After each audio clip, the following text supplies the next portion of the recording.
Hi, this is Kate. Welcome to Blooms in the Yard. Today I'm making a video about hydrangeas that bloom no matter what in my area. Hydrangeas are my absolute favorite category of plants, and I think that they're misunderstood.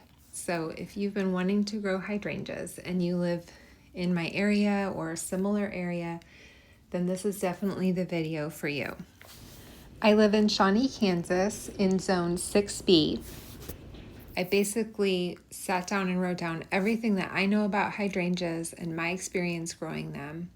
I've done tons of research over the years, but most importantly, I'm going to share trial and error and what I have seen work and what doesn't work.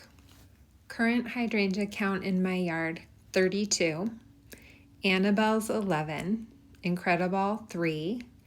Other smooth hydrangeas, 3. So I have 17 total smooth hydrangeas. Then I have 7 panicles in my yard. I have 5 oak leaves, 1 macrophylla, and 1 serrata, and 1 climbing hydrangea.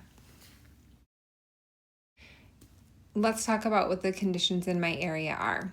I have clay alkaline soil. In summer, we're over 90 degrees pretty much every day, humid, but usually not enough rain to keep up with the heat. In the winter, we definitely get into negative temperatures. I think the coldest low this last year was -13. We tend to have a lot of ice and watery rain and ice mix, not necessarily a lot of snow, and winter temperatures tend to swing back and forth between thaw and freeze.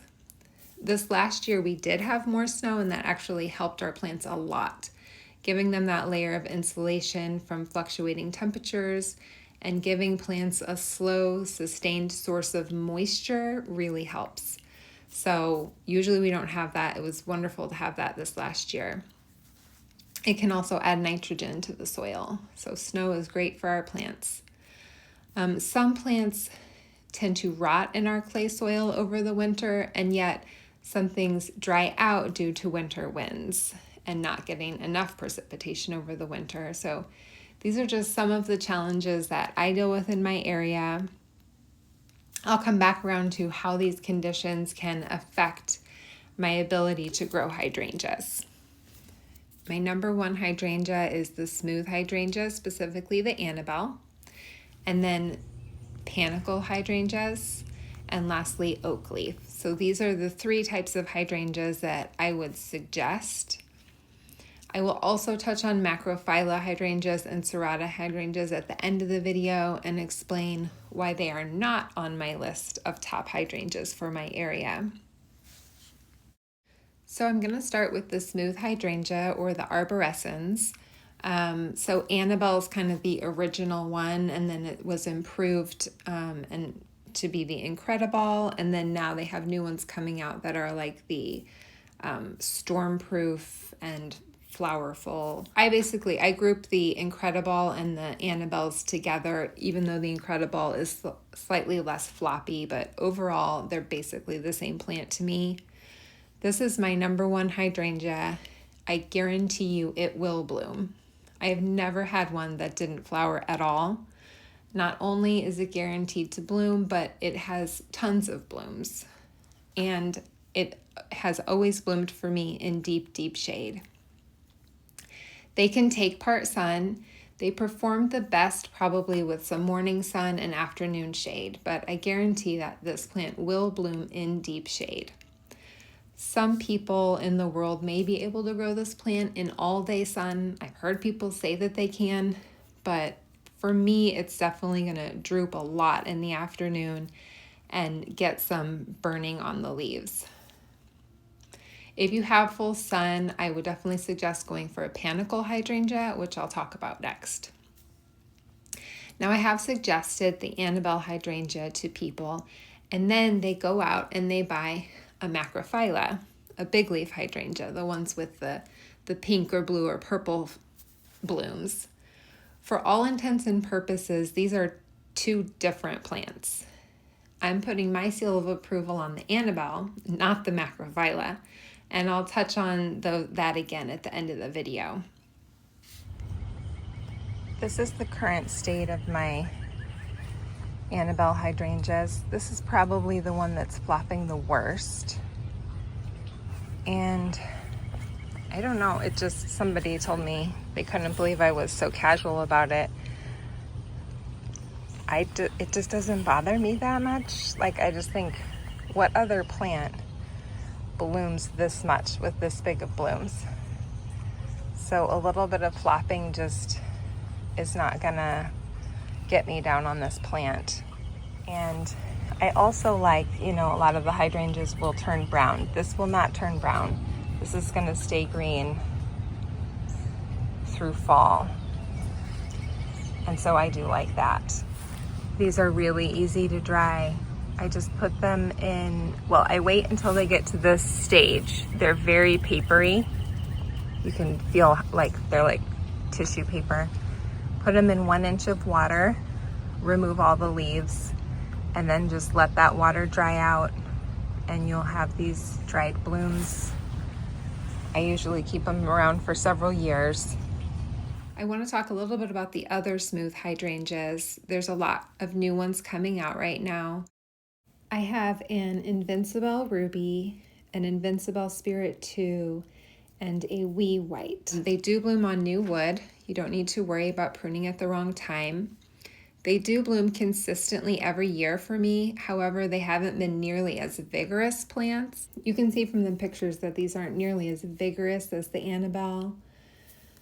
I've seen some really beautiful examples in other people's videos on YouTube. So I'm not saying these are bad plants. Just for me, they haven't performed nearly as well. You know, it's possible they're not planted in the best soil. I did plant them from quartz, and they're not getting very much sun. But I am trying to show you plants that are rock stars and that perform no matter what. And so that would be the Annabelle. This is Invincible Spirit 2. So similar to the Annabelles, but a little bit pink. I do have one time when I saw an Annabelle that was struggling. My friend told me hers looked terrible, and I was surprised because I was like, this has always done amazingly for me. I went to her house to check it out, and it did look really bad. It turned out that the roots were growing into some landscape fabric. We got all the landscape fabric out, put some fresh dirt where it had really washed out, watered it, gave it some mulch, and in a month, it was looking better than it ever had. So if you really want to try to torture this plant, maybe you can get it to look bad, but this should be a great performer. And one last caveat, all hydrangeas like water. So, you know, be sure that you're watering your hydrangeas. The second type of hydrangea that I would suggest you try, and this is the only hydrangea that I would suggest for full sun in my area, are Panicle Hydrangeas. I have 5 varieties of Panicle Hydrangea, and in my experience, they all have an equal vigor and they all grow well. The varieties I grow are Limelight, Sweet Summer, Firelight, Bobo, and Little Quickfire. They definitely need lots of water while they're getting established, especially if you're putting them in full sun. Most of mine have seemed to struggle a bit being in full sun that first year, but by the second or third year, they're not struggling anymore in the sun. So just water them well to establish them.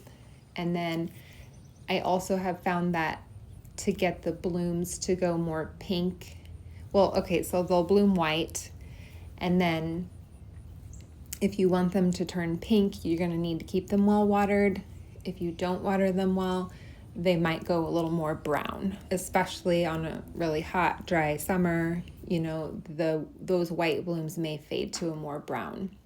Sometimes the heat is just too much for them, but definitely good watering helps. For my Panicle Hydrangeas, I prune them back by 1/3 in the spring when the leaf buds are just starting to grow. Now, The Panicle Hydrangeas do leaf out a little bit later than the other hydrangeas, so I end up pruning this back a little bit later than I prune back my Incredible and Annabelle hydrangeas. You don't really hear about this sweet summer hydrangea very much, so maybe it's not a name brand one, but for me it's about 4.5 to 5 feet, which lines up with what I'm seeing online where it says 4 to 6 feet. And I've just really enjoyed this one, so if you happen to find it somewhere, it's a good one to try. This is the Firelight Hydrangea, and you can see here that it's just starting to turn pink for me. This one does turn pink the best of any of the panicles that I have. And you can see that it has those dark red stems as well. So it's been a nice panicle for me to have in my garden. It's not as big. It's I'm seeing online it says 6 to 8 feet, and for me it's more like 4 feet wide and 5 feet tall. But it is not getting a lot of water here. This side of my driveway does not get a lot of water, so it's performing pretty well for where it's at. Here is my little quick fire hydrangea. I have 3 of them in here. I like the way that they're just sort of, I mean, it's not solid blooms, but the blooms are evenly distributed throughout the plant. I like that a lot about this. They're not those big solid showy cones, but just kind of a lacy all over effect, which I like a lot. These are about 3.5 or 4 feet tall right now.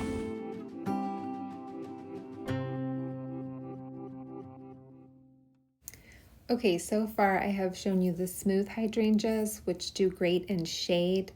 I have shown you the panicle hydrangeas, which do great in sun. And now I'm going to give you one that does great with 50-50, with a part sun, part shade situation. And that is the Oakleaf Hydrangea. The Oakleaf will do really well with some dappled or morning sun. Like the panicle, oak leaves need lots of water to help their leaves turn that pink instead of brown. If they do turn brown, you can always deadhead them. If you don't like the look, you're still going to get to enjoy the beautiful white blooms, and the plant is still going to do great, right?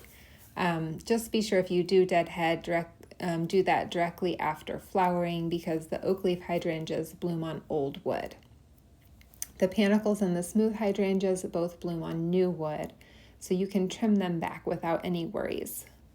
Oak leaves should really not be trimmed at all unless you're removing dead or damaged branches. Although they bloom on old wood, the buds don't freeze like those Macrophylla hydrangeas.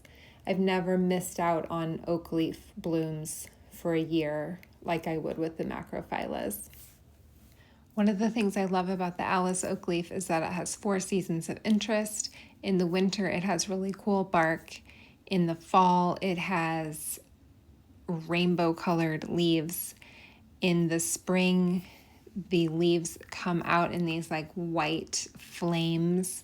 And then of course, you have white flowers and pink flowers to enjoy. I do want to give full disclosure, the good, the bad, and the ugly. And the truth is that the Japanese beetles seem to hang out on my Alice Oakleaf hydrangea. I haven't seen them on any of the other oak leaves, but they have not done a lot of damage. They're definitely not devouring it like they do my grape and my birch tree, but I do kind of see them hanging out on the leaves sometimes. My snow sickle oakleaf hydrangea has been eaten down by rabbits, which has resulted in no blooms. I have 2 of these snow sickle oakleaf hydrangeas, and this has happened to both of them. I'm not sure why the rabbits seem to like that particular oak leaf, but I think that they're now getting big enough that they won't get eaten down next year. Here's what my snow sickle oakleaf hydrangea looked like last year when I bought it, before it was eaten down by rabbits. And here is the online picture that I'm patiently waiting for. I could see that the blooms were starting to fall over and the petals were starting to get that double look. So I know it's the right variety. It's just a matter of being patient. Here is my snowsicle or snowflake. I've heard it called both with the same picture.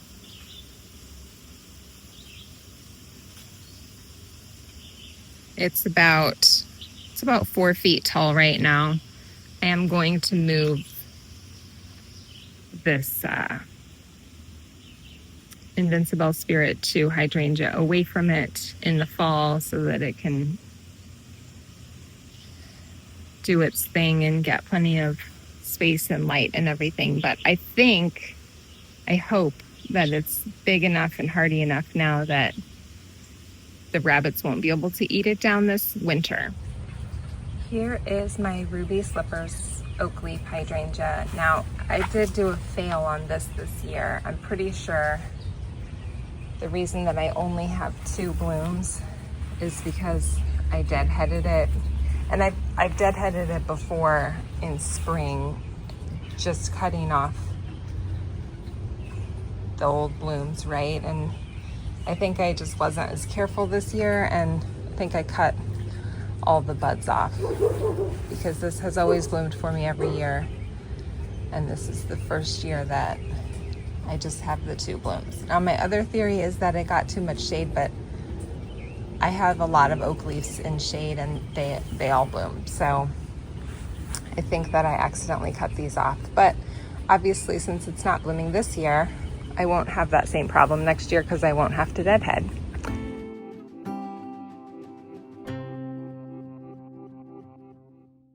Please no snakes. Please no snakes. Okay. In here, I don't know what kind this is. It's about up to my shoulders, so it's getting big. It was labeled as Gatsby Star, and it's definitely not that. I'm hoping it's not another Alice Oakleaf because I don't have space for another one of those. So I'm pretty sure they wouldn't have an Alice Oakleaf on Great Garden Plants, but so I don't know what kind of Oakleaf hydrangea this one is. It's about, I said about up to my shoulder, so it's almost 5 feet tall and maybe 4 feet wide right now. So I might get on that website and see if I can decide what it might be. I thought maybe Gatsby Gal. Not sure, Gatsby Pink, but I don't know. I have to do some research on which oak leaf this might be. And I keep reminding myself that house is not a snake. So that concludes my 3 types of hydrangeas that I would put my solid seal of approval on. Now I want to talk a little bit about the hydrangeas that are not on my list. And while I do that, I'm going to show you gorgeous pictures of these hydrangeas from my trip to England, which makes me want to grow them here. But I remind myself that they don't do well here, and I want to plant things that are going to bloom no matter what. I have stopped buying the Macrophylla hydrangeas because I want hydrangeas that I know will bloom every year. I have 3 groups of hydrangeas that will do that for me, so it's not worth continuing to try to grow the others. Macrophylla or big leaf hydrangeas are what most people think of when they think of hydrangeas: large pink or blue flower balls. These flowers are called mop heads, so you might sometimes hear this type of hydrangea referred to as mop heads. Some Macrophylla can have lace cap flowers as well. I recently had someone try to tell me that if I added the right thing to my soil, that my white flowers on my smooth hydrangeas would turn pink or blue. So there's lots of misguided people on hydrangeas.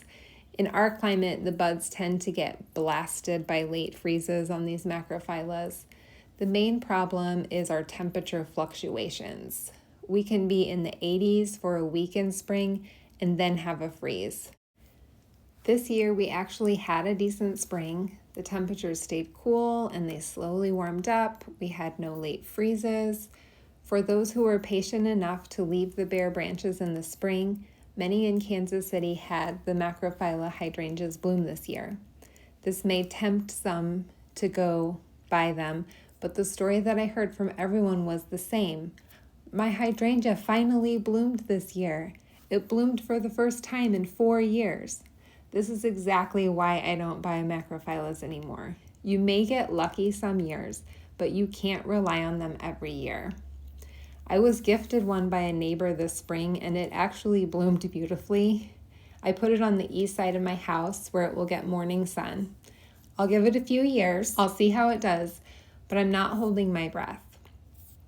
Another reason that Macrophylla hydrangeas are tricky in our area is that they do require some sun to bloom, and yet our Kansas sun and heat are just too much for them.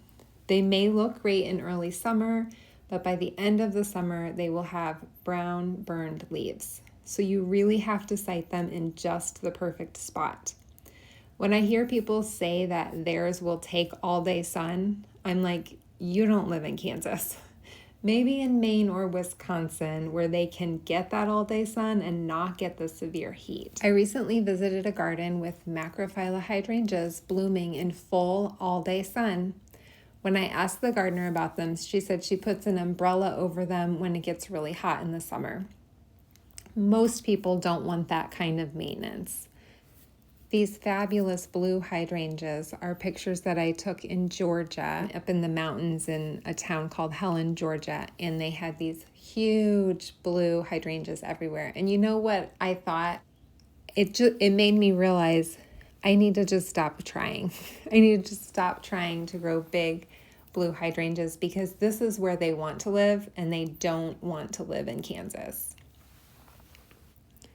Okay, in order to find a picture of my mountain hydrangea blooming, I had to go all the way back to 2021. So I have one mountain hydrangea in my yard, also called a serrata hydrangea. This is a tough stuff red. At one point I had 2 of these. Even though these are said to bloom on new wood, they have not bloomed again for me after the first year planted. I'm unsure if this is due to being planted in not enough sun. I will try one more time. I'm going to relocate them to more sun this fall. I suspect they're going to droop and scorch in the sun, but I'll let you know if they will bloom there. This down to the left is my tough stuff hydrangea. It had some blooms. Let's see. There's the current state of its blooms. You can see 1, 2, 3 little blooms. These are not bad plants. I'm sure that a lot of people are going to watch this and think, my macrophyllas, my serratas bloom every year. Mine are in full sun, and they are wonderful plants for some people. They're just not the perfect plants for my conditions in the Midwest in the heat and cold. And this video is about plants that are great in my area. There are probably even people in my area that have had luck with these, but I'm really trying to help people who want to find like super reliable plants. So if I can't get them to bloom, then I'm not going to suggest them to a new gardener. You would have to really love them, and it's going to take a good bit of work and luck. Now, I know that a lot of these varieties of serrata and macrophyllas say that they're reblooming, and so you think, great, those will be fine. They bloom on new wood, but you might have noticed that they don't bloom that well. You probably know, if you're a gardener at all, that a plant's first blush of bloom is always the best. So if you're missing out on the old wood bloom, you are missing out on the best blooms. And then in order for that plant to rebloom, it's going to need ideal conditions. So water, sun, fertilizer, good soil. And if it's lacking any of those things, then its second bloom won't be very good. I could go on and on about all the things that you can do to help reblooming macrophyllas bloom in our area, such as more sun, more water, more fertilizer. But the bottom line is, if you want a plant that doesn't need to be babied, stick with the Annabelle hydrangeas or other smooth hydrangeas, oakleafs, or panicle hydrangeas. For those of you who have lasted this long, this is what my climbing hydrangea looked like when it was growing on my cottonwood tree. You can also kind of see what my mailbox garden used to look like. This is our last hydrangea that I'm going to talk about, and I will say it does not bloom consistently every single year, but I do think it's worth growing because it has really interesting bark in the winter. It's got really interesting, pretty leaves and this cool vining habit. I just think there's enough interest that it's worth growing, even if it doesn't bloom every year. And you're definitely going to get blooms most years. Here is my climbing hydrangea. I don't know if you can hear me over this waterfall. Going pretty well right now. But here's my climbing hydrangea where I had to move it when we took down the cottonwood. You can see how really cool that bark is.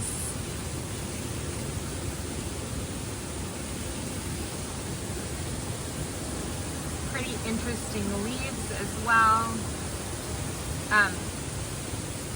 It did have some blooms this year, but since I moved it in the fall, yeah, they didn't do much. But my intention is that it will grow onto this tree now. And I probably, for the good of the climbing hydrangea, need to cut the Annabelle's back and give it a little more space. I'm not sure how well it's going to bloom here. This is much shadier than where it was in the front. So the climbing hydrangea does not get in my top 3 category, but it certainly gets an honorable mention.